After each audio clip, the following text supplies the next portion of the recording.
Hello दोस्तों, तो आप लोगों का यूनिक किसी सेंटर में स्वागत है। तो जैसे कि हमारा मैक्रो इकोनॉमिक्स की जो सीरीज चल रही थी उसका चैप्टर नंबर 10 तो सरकारी बजट और तथा अर्थव्यवस्था था, तो उसको हमने काफ़ी डिटेल में पढ़ा था। उसमें मैंने आपको कुछ स्टोरी वगैरह भी सुनाया था। तो वहाँ पर तो अगर आप में से कोई ऐसा स्टूडेंट है जो फर्स्ट टाइम चैनल पर विजिट कर रहा है तो सबसे पहले करिएगा चैनल को सब्सक्राइब करिए और देन वो जाके 10 चैप्टर की जो प्लेलिस्ट में फर्स्ट पार्ट को जरूर देखो, देन इस पार्ट पे जंप करो। क्यों? क्योंकि इससे क्या होगा कि आपको सारे के सारे बिल्कुल कॉन्सेप्ट आपको इजीली आपको क्लियर होगा। उसमें मैंने बजट के बारे में काफ़ी सारे डिटेल्स को बताया था कि क्या क्या होता है, बजट क्यों बनाया था, वो सारी चीज़ें।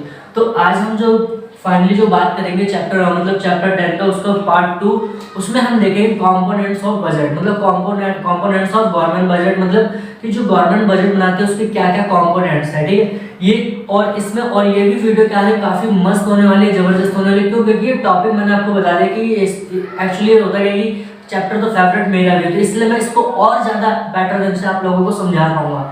तो यहाँ पर हमारा जो सबसे पहले हम बात करेंगे जब उसकी संरचना कैसे होती है, मतलब जो गवर्नमेंट बजट बनाता है। मैंने आपको बताया था कि जो हम इसमें बजट पढ़ेंगे वो बेसिकली हम यूनियन बजट पढ़ रहे हैं, मीन्स कि सेंट्रल गवर्नमेंट का बजट पढ़ रहे हैं।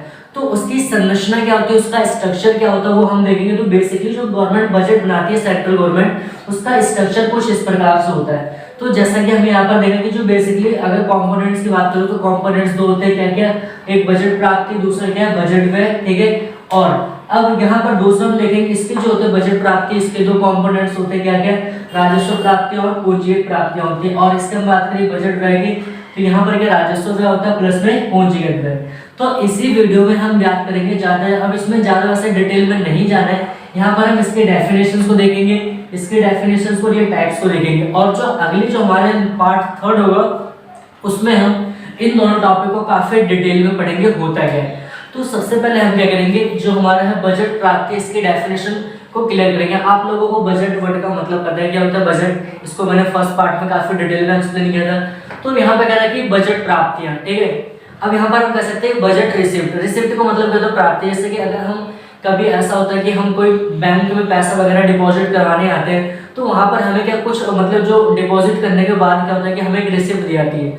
तो रिसिप्ट मतलब क्या होता है कि वहां पर यहाँ पर हमें कितना आया है। तो बजट प्राप्तियों का, प्राप्तियों मतलब प्राप्त करना। अब प्राप्त किसको होगा, किसको होगा, सेंट्रल गवर्नमेंट को। किसकी बात करेंगे हम, सेंट्रल गवर्नमेंट की। तो यहाँ पर सिंपल करें कि एक वित्तीय वर्ष, मैंने आपको बताया वित्तीय वर्ष का मतलब क्या होता है, accounting year. Accounting years means क्या होता है कि एक साल, मतलब कि एक साल के दौरान क्या कह रहे हैं, एक साल के दौरान, ठीक है, वित्तीय वर्ष में सरकार को विभिन्न क्षेत्रों से प्राप्त होने वाली आय को बजट प्राप्ति कहते हैं। मतलब क्या समझना है, डेफिनेशन अगर नहीं क्लियर आ रही है तो मेरी बातों को समझना, सुनना ध्यान से। क्या कह रहा हूं मैं कि सरकार को एक साल में, मतलब ऐसा नहीं है सरकार खर्चा नहीं करती, मतलब सरकार को एक साल में, मतलब विभिन्न क्षेत्रों से, मतलब जहां भी सरकार ने पैसा कहीं भी लगाया, तो जितना भी एक साल में सरकार को पैसा प्राप्त होगा, क्या होगा, मैंने कहा था कि बजट हम पढ़ेंगे इन फ्यूचर, मतलब पैसा प्राप्त होगा तो वो क्या कहलाएगा, हमारा बजट प्राप्ति। तो वही यहाँ पर सिंपल से लिखा कि एक वित्तीय वर्ष में सरकार को विभिन्न क्षेत्रों से प्राप्त होने वाली आय को बजट प्राप्तियां कहते हैं। तो और ये जो बजट प्राप्तियां होती है बेसिकली क्या होती है, 2 टाइप्स की होती है। क्या क्या, एक आपका राजस्व प्राप्तियां होती है, यहाँ पर थोड़ा सा इसको ठीक कर लेना। क्या होती है यहाँ पर, एक राजस्व प्राप्तियां और दूसरी हमारी क्या होती है, पूंजीगत प्राप्ति। ये चीज को थोड़ा सा आपको ध्यान में रखना है। क्या प्राप्तियां होती है, राजस्व प्राप्तियां, और सेकंड हमारी क्या होती है, पूंजीगत। इन दोनों को डिटेल में हम नेक्स्ट पार्ट में काफी डिस्कस करेंगे। अभी हमें सिर्फ डेफिनेशन को क्लियर करना है। दूसरा जो हमारा आता है बजट व्यय। अब व्यय का मतलब क्या होता है, खर्चा। अब हमें पता है कि सरकार पैसा कमाती भी, तो ऑब्वियस सी बात है कि सरकार पैसा खर्च भी करती है।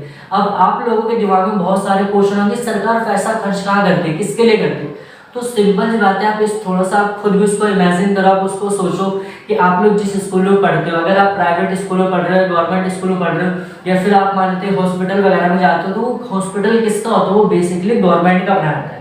तो सरकार जितने भी मतलब जो भी हमारे, अगर मैं बात करूँ जो भी सामाजिक कल्याण से रिलेटेड जितने भी कार्य, जैसे आपने हाईवे हो गया, पुल वगैरह हो गया, ठीक है, सड़क वगैरह, ये सरकार, गली वगैरह कौन बनाती है, बेसिकली गवर्नमेंट बनाती है। तो सरकार के द्वारा, मतलब एक वर्ष में क्या कहते हैं, एक वित्तीय वर्ष में सरकार द्वारा विभिन्न क्षेत्रों में किए गए व्यय को बजट व्यय कहते हैं। मतलब कि सरकार एक साल में, मतलब हमारी इकोनॉमी के अंदर जिन क्षेत्रों में भी कोई सा भी सेक्टर हो, चाहे एजुकेशन सेक्टर हो, कहीं भी एजुकेशन की सरकार खर्चा करती है, सीधी सी बात है, ठीक है, और वहां से उसको पैसा मिलता है। तो कह रहे हैं कि एक साल में सरकार द्वारा विभिन्न क्षेत्रों मतलब चाहे एजुकेशन सेक्टर हो, हेल्थ सेक्टर हो, व्यापार क्षेत्र, औद्योगिक क्षेत्र, कृषि क्षेत्र, कुछ भी हो, तो सरकार द्वारा जो भी खर्चा किया जाता है उस खर्चों को हम कहेंगे बजट व्यय। और हमें पता है कि जो बजट व्यय होता है वो भी क्या होता है, 2 टाइप्स का होता है, उनमें से एक राजस्व व्यय और दूसरे क्या होता है, पूंजीगत व्यय। तो ये दोनों है। तो नेक्स्ट जो हमारा पार्ट होगा, हम इन दोनों डिटेल में, काफी डिटेल में बात करेंगे, इनके बीच में हम डिफरेंस को भी देखेंगे। तो आई होप कि आपको वीडियो पसंद आ रहेगी। वीडियो को लाइक करिए, शेयर करिए और चैनल को सब्सक्राइब करना ना भूलें। प्लस में बेल आइकन भी आप हिट कर दो, क्योंकि इससे होने वाली जो बजट के अब जो लेटेस्ट नोटिफिकेशन आएगी वो आपको बहुत जल्दी मिलेगी। तो इस चीज को थोड़ा सा आप ध्यान देंगे। और thanks for watching this video. अगर आप लोगों को स्क्रीनशॉट लेना है तो आप लोग इसका स्क्रीनशॉट ले लीजिए।